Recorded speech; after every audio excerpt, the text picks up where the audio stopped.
let me just kind of bring you up to speed where we're at, because we forget during the week, don't we? I'm just going to share the screen with you and then talk you through where we're at with that. Okay, you should have a screen now. It should be getting quite familiar, this slide, as we build up our timeline. You got the screen? Yeah. Okay, so I'll just go through this quickly because we've kind of gone through most of it each week. But what we are looking at is building up a timeline, and we initially set off with Luke 21. A lot of Luke 21 happens before we ever get onto this timeline. It happens in AD 70 with the destruction of Jerusalem and the sacking of the temple and so on. When we get to Matthew 24, it kind of coincides with the second part of what Jesus is saying in Luke. And we have a series of signs we've talked about in previous weeks. All those previous weeks are available on YouTube. But just to really kind of dip in at this point, what we have is that the hallmark of all the times, as we head up this period that Jesus calls the last days, or the very end of the last days, the birth pains, as we go into that labour pains transition, where everything starts contracting, coming together, overlapping, getting stronger. And we see some things on scales we haven't seen before, frequency we haven't seen before. And the background to all of that is a culture of deception and delusion. And that produces in society what the Bible calls lawlessness. That lawlessness isn't anarchy. That lawlessness is a disregard for the ways of God. In fact, the way Jesus talked about it and the way Paul talked about it, the words actually have this idea that what we'll encounter is a time when actually the good things of God are called bad by society, and we're expected to call good what God calls bad. And that builds up, and we have this situation where that lawlessness grows. Many get offended, people turn on people, people betray people, everybody gets upset about everything. There's a forgiveness is a long way away from our thoughts. Everybody's offended with something, and the love of many grows cold. What it coincides with is a falling away from the church. As people get offended because society is saying we're accepting of everything, you guys are the narrow-minded ones, you guys are the ones that are intolerant, this isn't the way we're going. And many people in the church encounter that. The church starts to reflect the society around it, and the love of many grows cold, and there's a falling away, a nominalism, a departure within the church. And the effect of that is, this is a quote actually I didn't show you last week, and I just found it interesting. It's a quote from a commentator called Weber, and what he says, he's a US commentator, and he says that the United States seems to be on a fast track into just such an era of anarchy. This was actually written about 10, 15 years ago. So things have got a lot worse since then. One of the consequences of the abandonment of God's principles is the hardening and deadening of people's love one for another, and especially for God. The deadening of people's love for other people manifests itself in the devaluing of life, a great focus on one's own pleasure and protection, and a decrease in the sensitivity of the needs for others. And when I researched this about 3 months ago, I put that in there, and it could not be more appropriate to the time we find ourselves in right now. People's hearts for others grow numb when they are battered with injustice and unrighteousness. A person's capacity to love others is damaged by misuse and abuse. And the deadening of people's love for God is demonstrated through a loss of conscience. Right becomes wrong, wrong becomes right, and people lose the capacity to recognize this perversion. And then where we got to at the end of last week is that the final sign is that the gospel would be preached to the ends of the earth, or through the earth, or in the earth. And we looked at that last week, and the things that we recognized is that there are churches, Christian churches, in all 251 nations of the world. The gospel is available in every nation, and almost the whole of every nation, either through phones, through TVs, through all sorts of different means. It doesn't mean that every single person in every remote tribe must have heard the gospel. It means that the gospel has been preached and is available throughout the earth, which it is now. It's right now. And Jesus says, Mathew chapter 24, and this gospel of the kingdom will be preached throughout the world as a testimony to all nations, and then the end will come. And that's where we're going tonight. We're going to go to the next step in this. Okay. Now, stay with me in Matthew chapter 24, because this is the kind of timeline we're building up from. This is Jesus himself talking. Matthew 24, verse 15. Remember, it just said, and then the end will come. So this is what Jesus calls the end of the age. This is in the end of the age. So when you see the abomination of desolation, spoken of by Daniel the prophet, standing in the holy place, let the reader understand. So, hey, Faithlife, let you understand. Then let those who are in Judea flee to the mountains. Let him who's on the housetop not go down to take anything of his house. I'll come back to that in future. But what I want to concentrate on tonight and start off on is this idea of the abomination of desolation. So there's a number of questions, you know, when I was doing this, and as you know, what I did is I started myself looking at it on a line-by-line basis and trying to build stuff up without just adopting something that was read in a commentary or whatever. I mean, I look at commentaries once I've got my idea about where we're going to, then that's why I've been using some quotes, and, you know, it's always good to have diagrams and things. But the questions I asked myself when I read that sentence, so when you see the abomination of desolation spoken of by Daniel the prophet, was this: when's that taking place? What is he talking about? Because that's the thing we all want to know, isn't it? What needs to happen before we get to that point? And if these things need to happen, where are we on this overall timeline? What's still to happen after you see the abomination of desolation? So it's a question of, like, what's this talking about? Where are we up to? What needs to be in place for that to happen? And what's going to happen as a result of that event? Now, the thing is, what puzzled me about this is when I sat down and thought about it, because obviously I've looked at things like the abomination of desolation and stuff before. And this question came up to me: why is that the next sign, Jesus? Because when we talk about the things of the end times, and when we talk about the time periods, that end of the age, that's not the beginning of it. That's the middle of it. So I'm just throwing that question out there. I'm going to answer that question, but probably not this week, because I think it's really interesting, and it set me off thinking about things and looking at what Jesus, you know, why did Jesus pick that as the next time? Why didn't he pick something earlier in that 7-year end of the age? And so I'm going to come back to that. And what he says is, therefore, when you see the abomination of desolation, now therefore, what's the therefore? What does it follow? It follows the gospel being preached to all the world as a witness to all nations. Then the end will come.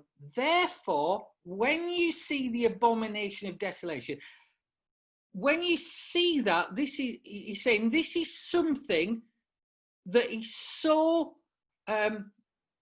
significant, everything changes at that point. Everything changes at that point. And so I just let's go out through that sentence. When you see the abomination of desolation. Now that word "when" means at the time. It's kind of it's a Greek word, and it carries this idea of when that condition is met, or whenever this occurs, you see is to see spiritually, to perceive with spiritual perception.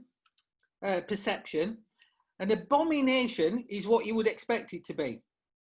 It's an abominable thing, a detestable thing. It's actually derived from a word which means to reek and stench to the maximum amount. Something that is so disgusting that it is a moral horror and it's a stench to God. And when it talks about desolation, what it's saying is this thing is associated with laying of waste, cutting things off, making things barren, making things destitute and destruction. So it's saying when you perceive that this is happening, what you can expect is that you are going to be so shocked that this is the most detestable, repugnant, stench-like moral horror you have ever seen in terms of how God sees the world and how believers sees the world. And it's going to be associated with absolute desolation, destitution and destruction, and not in a good way.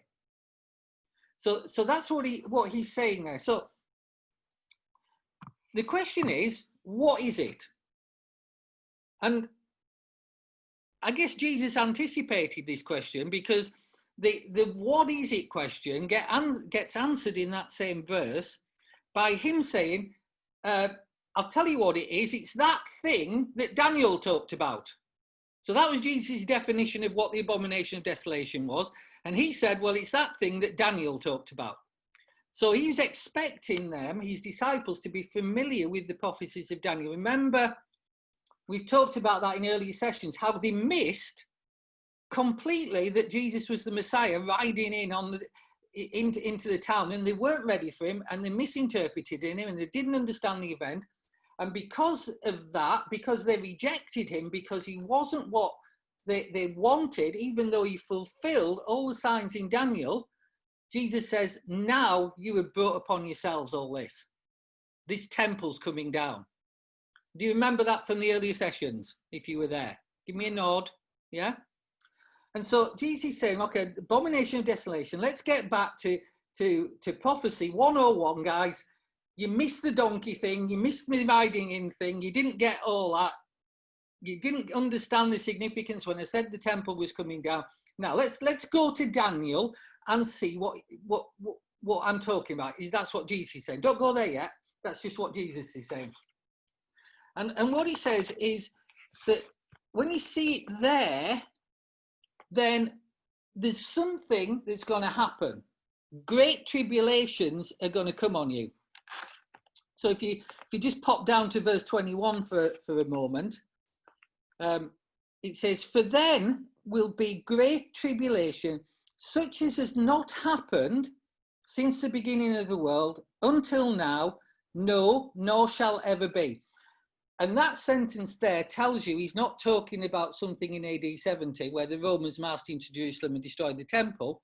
He's saying nothing of this like on this scale of this level of destruction, persecution, desolation, killing. Nothing on this scale has ever happened before, and it never will be again. And then if we go on to verse 22, he says, unless those days were shortened, no one would be saved. For the sake of these elect, those days will be shortened.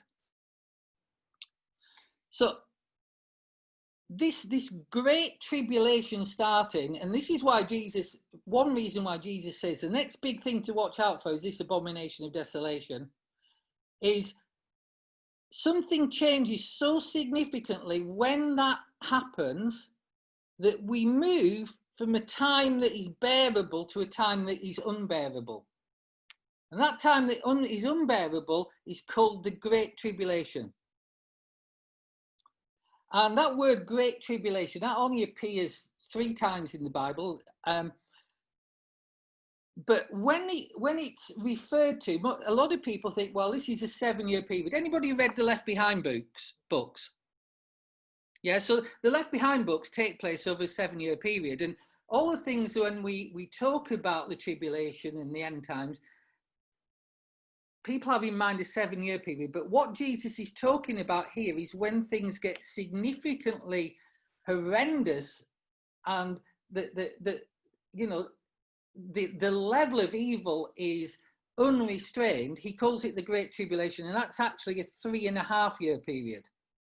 So you've got, if you remember from the first couple of sessions, we've got Daniel's 69 weeks up to when Jesus came. We've got Jesus being cut off, the time of the Gentiles. And then we've got the 70th week when Israel reappears on the scene. It's a 7-year period. And this period of the Great Tribulation, the 7-year period is called the end of the age. And this period called the Great Tribulation is 3.5 years. And it's the second half of that 7-year period. Now, all that's really complex. You don't need to worry about it at this stage, but I will be giving you an exam after. Okay? Right. When it says Great Tribulation, and you look at the Greek words there, it actually means, the great is the word mega. So we know what mega means, don't we? Because we've adopted it into our language. And tribulation is thlipsis, which is hard to say. But it's thlipsis. And what that word means, Jesus is saying it's mega, and it's mega pressure, continuous distress, and oppression from outside circumstances. It's sheer physical pressure and the resulting mental pressure that comes with it. And because it's the word that they use for crushing grapes in a wine press. That's actually the word, they call that thlipsis in Greek, but it's the same word he's using here. And it's a time of sheer pressure, and the pressure from externally, what is going on in society and around people, gets accompanied with people being distressed mentally. You know, we can see that in a little microcosm with what's kind of happening now, can't we? With the fact that the lockdown is causing and springing up a lot of mental health problems now, big mental health issues, and Jesus is saying when this tribulation comes, people are going to be out of their minds. That's the idea behind it, because the pressure on people's mental capacity to deal with this is going to be so huge. They won't be able to see things clearly. They won't be able to cope with things. They'll be just totally overwhelmed. And that's what he's describing here. So what we know is this abomination of desolation, it's after the preaching of the gospel throughout the world, and it kicks off this last 3.5 year period called the Great Tribulation. But before that, we will find out later that in Daniel, there's actually a 7-year period, and this is just the second 3.5 years. And that's why I was surprised that it said that. So if this is something that just changes the nature of society. And what it is it's the exposure of evil and the beginning of the final rebellion against God. A final 3.5 year rebellion against God. And that is raw, unexposed evil. The word says that because Satan knows his time is short, so he throws everything at it. So let's go to, for those of you who aren't kind of familiar with what I'm talking about, let's just go and do what Jesus said, which is, when the abomination of desolation, hey guys, if you don't know what I'm talking about, let's go to Daniel. So let's go to Daniel now. And look at some of the things that he says about it. And we're going to start in Daniel chapter 9.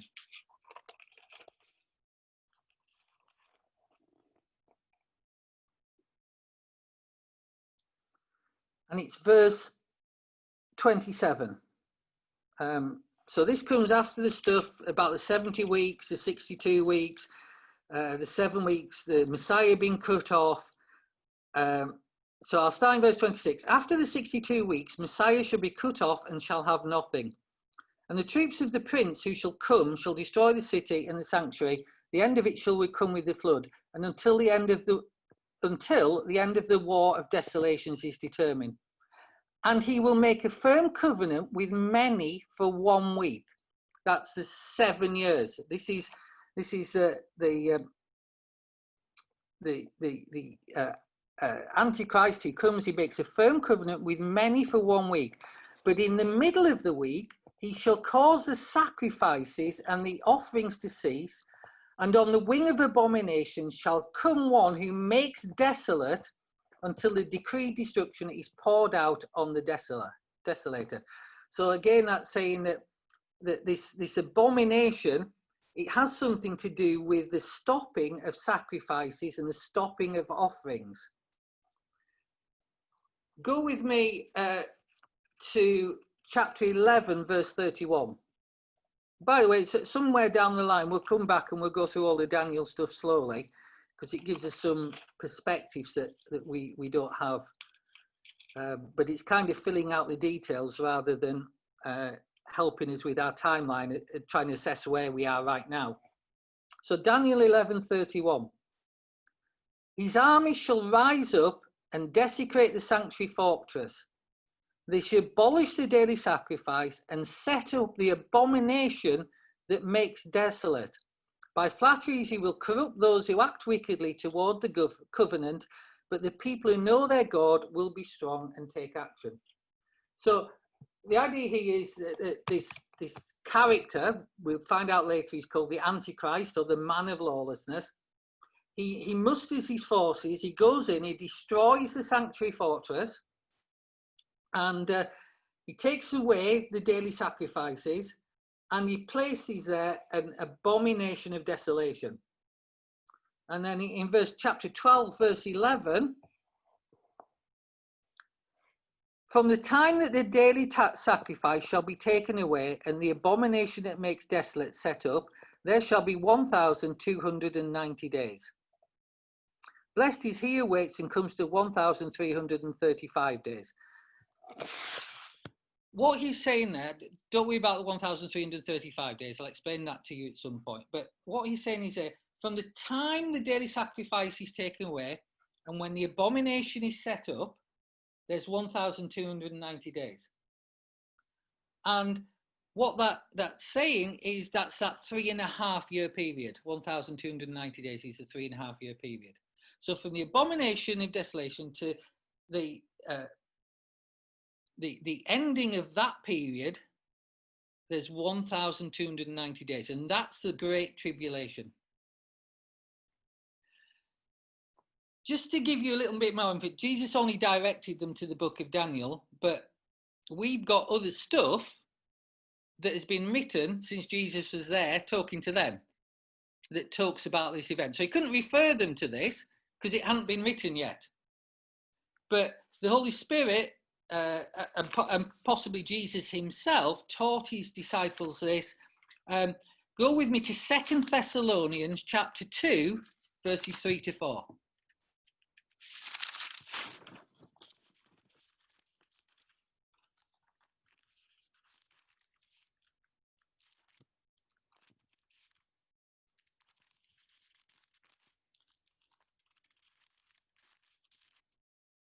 Okay, here we go. Do not any one deceive you in any way, for that day will not come. He's talking about the end, the very last day, the day of the Lord, will not come unless a falling away comes first. We'll see in future weeks. That's the thing we've been talking about the deception leading to lawlessness, leading to the rejection of the laws of God. It's a falling away from the laws of God that's referring to, a falling away from the acceptance of God's way of doing things and replacing it with a very different approach. The man of sin is revealed, that's the Antichrist, the son of destruction, who opposes and exalts himself above all it's called God or his worship, so that he sits as God in the temple of God, showing himself to be God. That is the most detestable thing, the most disgusting thing that can happen, whether you're Jewish or whether you're a Christian. That is That it is an abomination. Basically, this Antichrist sets himself up. He walks into the temple, stops the sacrifice, stops the daily offerings, sits in the throne in the Holy of Holies, and calls himself God and says, "Worship me." So that's what this abomination of desolation is talking about. There is a character which we'll explore in future weeks, who comes along, called the Antichrist, who sets himself up in the temple of God, right in the Holy of Holies, puts himself a throne up there, stops all the sacrifices, stops all the offerings, and says, "I am God." Just have a quick look. I think we've got time. Let's go to, I'll turn to it. You don't need to, because just for the sake of time. Revelation chapter 13, verses 11 to 17. And this is John talking about these events as shown him by Jesus in the vision. "Then I saw another beast rising out of the earth. He had two horns like a lamb and spoke like a dragon." Don't worry about all that. "He exercises all the authority of the first beast in his presence." The first beast was the devil. "And causes the earth and those who dwell on it to worship the first beast, who's dead." Sorry, I've got that the wrong way around. He's like a lamb, spoke like a dragon. "He exercises the authority of the first beast in his presence, and causes the earth and those who dwell on it to worship the first beast, whose deadly wound was healed." The first beast is the Antichrist. The second beast you might have heard of, and I can fill it out in future weeks, but he's called the false prophet, whose deadly wound was healed. "He performs great signs, making fire come down from heaven on the earth in the sight of men. He deceives those who dwell on the earth by the signs which he was granted to do in the presence of the beast, telling those who dwell on the earth to make an image of the beast, who was wounded by a sword and lived. He was allowed to give breath to the image of the beast, that the image of the beast should both speak and cause as many as would not worship the image of the beast to be killed. He causes all, both small and great, poor and rich, free and slave, to receive a mark on the right hand or on their forehead, so that no one may buy or sell except he who has the mark or the name of the beast or the number of his name." What's that talking about? That's saying that this character who sets himself up in the temple of God and proclaims him to be God, there's some remarkable things happen that allows him to do that. One of which is he is wounded by a sword, he's mortally wounded by a sword, he's raised from the dead, and then this other character called the false prophet sets up the worship, to worship his image in the temple of God. And that's backed up with seeming signs and miracles. That's what Jesus is talking about when he says that's the next sign, the abomination of desolation. So the question then is, okay, well, I can see how we've been talking about wars, rumours of wars, lawlessness, people getting offended, falling away in church, the infiltration of a different morality coming from society. I can see how we've talked about the gospel being preached through the earth. But how did we get from there to what you've just talked to me about, Mark? What's happening that allows somebody to do that? And that's kind of the question that we should be asking now as believers in the world we find ourselves. Because if you're like me, and firstly you believe, you've always believed that Jesus is going to come back in your lifetime, which is what I believe. But secondly, you believe that most of the signs are in place, and then you're kind of shocked right at this moment about what has happened just since March this year and the speed that has happened.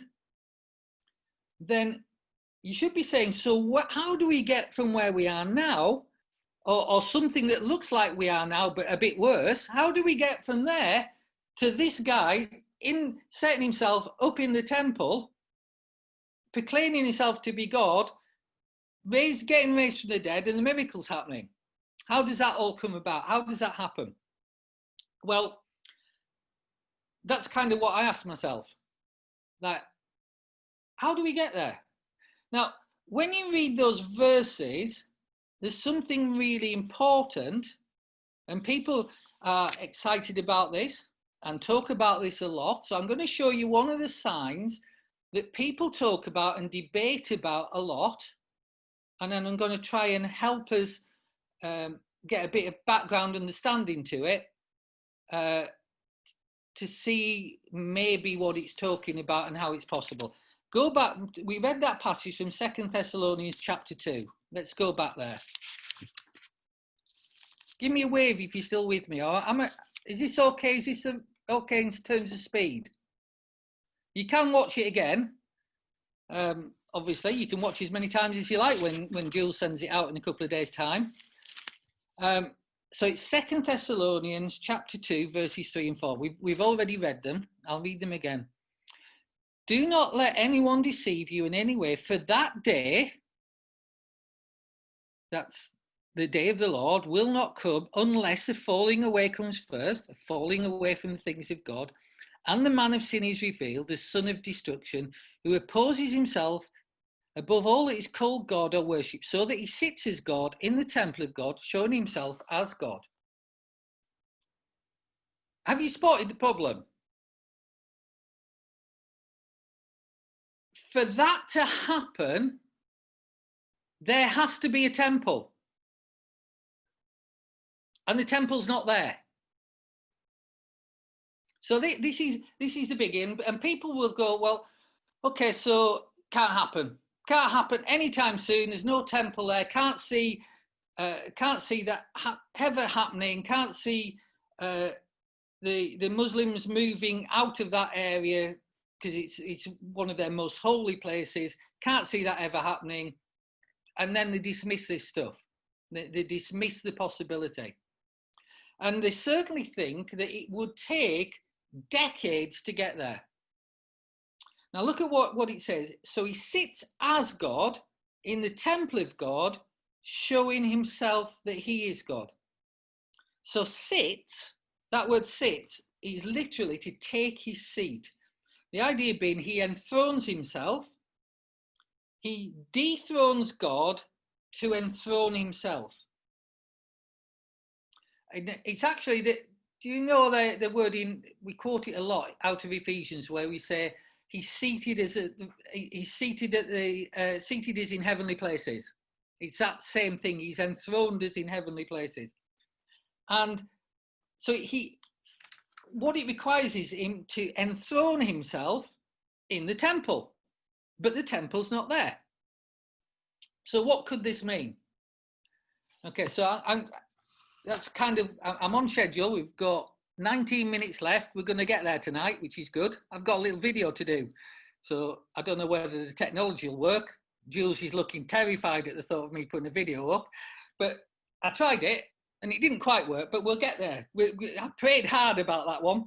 Okay, so the word temple, and this is what's really important, because, let me just screen share with you again. So remember the temple that I showed you a few weeks ago? That's what it looked like in Jesus' time. Absolutely huge building. There's the Holy of Holies. There's the court of women, and where Jesus was sat when he was talking to them. This is the court of the court of the Gentiles, the public areas. This is a massive colonnade, and that's the fortress, or the sanctuary fortress, called the Fortress of Antonio. And this is the temple Herod built. And as you can see, it's absolutely huge, absolutely enormous. And if you remember, that was thrown down in such a way into the valley below it that there wasn't a stone left standing. And now it's really difficult to actually work out exactly where it did stand.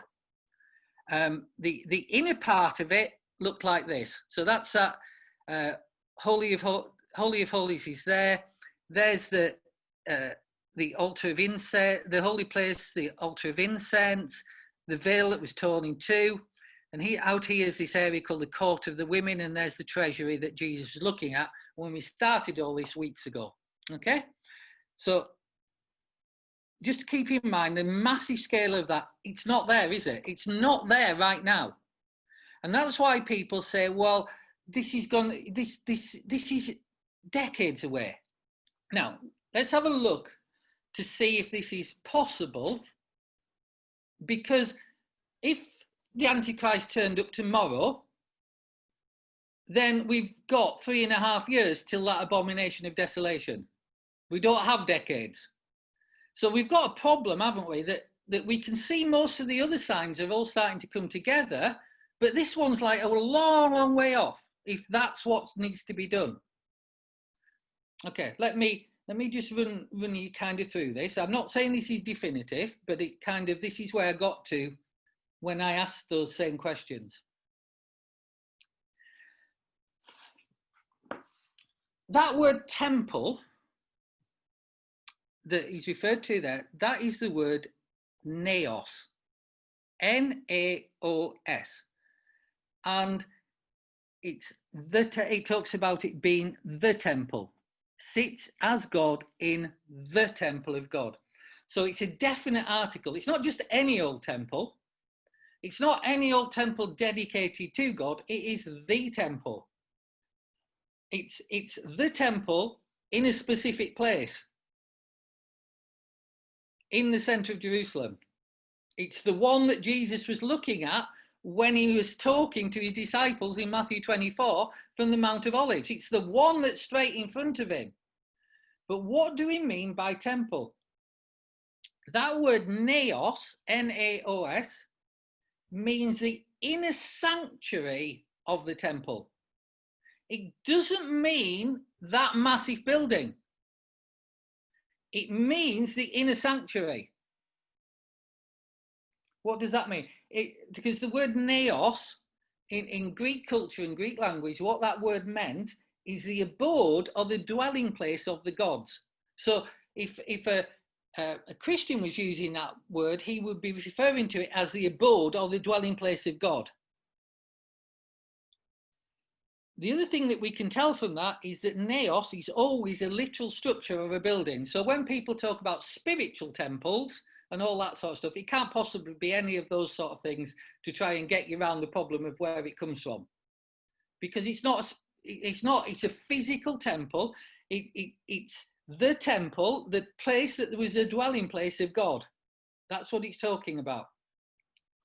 And so in this sense, naos refers to the Holy of Holies, or the innermost holy place of the temple. How do I know that? Well, I know that because there's a separate word for the temple buildings as a whole. And that word for the temple buildings as a whole is hieron, H-I-E-R-O-N. And that denotes all those enclosures, those porticos, those courts, and those subordinate buildings. So there's all the subordinate buildings, which are the hieron, and the bit in the middle is the temple that we're talking about, the naos.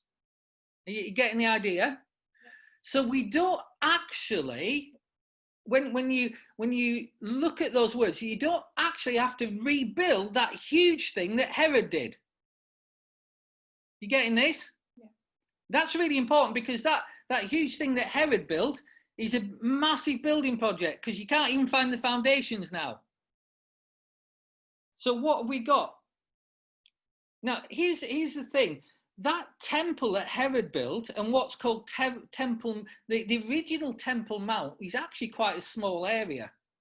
It's not a massive area. Herod extended it out, and he built this, they had this fortress of Antonia on the side, and Herod made that bigger and stronger and all the rest of it. And he built all these porticos and public spaces as kind of a monument to himself, more than it was a monument to God. So you don't have to have all that area. It's actually only the highest point of that area that is actually Temple Mount. Now that doesn't get us too far just at the moment, because there's actually something else sat there at the moment, which is the third most important Muslim shrine in the world. So we've got a problem here, okay? But the point I'm making is you don't have to flatten everything, and that's quite a small defined area. Because what Herod had done is he'd not just taken Temple Mount, but he'd incorporated another hill underneath all that, flattened it, made a solid base, and put that great big temple on top of it. And you remember that picture, those massive retaining walls? So the question here is, well, I've got two questions. Where do you have to build it? And how much actually needs to be rebuilt? Okay, you still with me? Yeah. Let me just show you something. What I'm going to show you now is a little video, if I can get it to work. Is that okay? Mm-hmm. Miracles. Pray very hard at this moment, Jules. You know, on your knees, pleading with God. It doesn't have any sound, so don't go like, where's the sound? It doesn't have any. This is a reconstruction from the Metropolitan Museum of using all the information that they've got, all the what the Bible says, all the historical records that they have, to reconstruct what the naos looked like. Okay, are you still with me? So this is that dwelling place of God. Right, I'm going to try this. Have you got screen share? Have I pressed screen share? No, I haven't. You should now have a picture. Yeah. This is what it looks like inside. It's only about 1.5 minutes. No. Yeah. That gives you the background to it.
So what is that? That is Solomon's temple, not Herod's. That's what Solomon's temple looked like. It's much, much smaller, but it's covered just in gold. And so it doesn't require that massive thing. That, the bit here, what is that? That's where the altar of incense is, and then the Holy of Holies. That's what this is talking about. The Antichrist walks right through that door, past all those golden lampstands, past that altar of incense, puts his throne where the Ark of the Covenant is between the two cherubim, and then sets up a massive idol to be worshipped as God in his image. That is the most monstrous thing in history.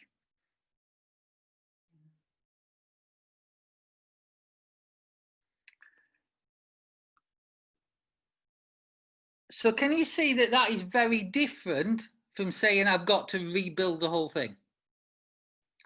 Now, one thing I do know, and the other thing I think is correct, but I haven't had time to really follow through the full trace. But one thing I do know is all the implements, all those golden candlesticks, the menorah, all that stuff, the golden altar of incense, the table for the showbread, the big things outside, they already exist.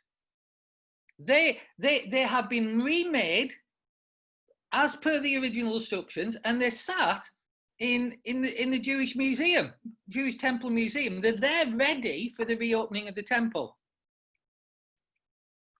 Now, this is the bit I haven't followed through entirely, because my question is, where does Israel get that much gold from in such a short period of time? Because all you have, apart from that gold, and and all the temple in Minster, you've just got to put a block building up and cover it in gold, because that's all they did. They put great big stones up. Now, as I understand it, they already have the gold ready to do the temple, because there was a big source of gold that they found, I guess, about 10, 15 years ago in a place called Eilat. And they've extracted all that ready to build the temple. So my point is this, that with modern construction methods and the fact that they've already got everything ready, or a lot of the stuff ready that's needed, you can do that really quickly. I think you can certainly do that in a 3.5 year period from the unveiling of the Antichrist, from when Jesus says the end starts, to when the abomination of desolation happens. I think you can get there and start doing sacrifices. Because I've seen how quick we put buildings up these days. You know, that's, you can see something like the steel work going up on something like the Shard, and it's done in like a few years. And that's much, much bigger than this. So that's the first thing I'd say. When people say, well, it's decades, I don't think it is decades, because we're talking about the inner core of the Temple of Solomon, not the thing Herod built. We're talking about the dwelling place of God, where the Ark of the Covenant was, where he's going to put his throne instead of the Ark of the Covenant. Now, here's the second thing. Let me just see if I've got it. Yeah, I've got the right one. So that's my first point on it. I guess it's more than one point. But my second one is this. There is, and I don't know enough about this to say yes one way or the other. So I don't want to upset anybody. But there is a different view that the original Temple of David did not stand on Temple Mount. That's where they put the temple when they came back out of exile. But there is strong evidence, apparently, that the original Temple of David stood somewhere else. And let me just show you. This is a map you're familiar with from earlier weeks. Okay, that's better. Okay. So that's where Jesus is sitting on the Mount of Olives. That's Kidron Valley, where the temple was thrown down into. This is what we normally think of as Temple Mount, but there's quite a lot of people that think that originally the temple was built in the city of David, which is here, not there. And so I think, I don't know whether that's correct or not, but I do know that there's quite a number of articles on that written by Jewish archaeologists and so on. Here's the kind of the point I'm making. He sets himself up in a place called the Temple of God that isn't the massive thing, it's the smaller thing. We're a lot of the way there, and it might not need Temple Mount to be available, because it doesn't say that is built on Temple Mount.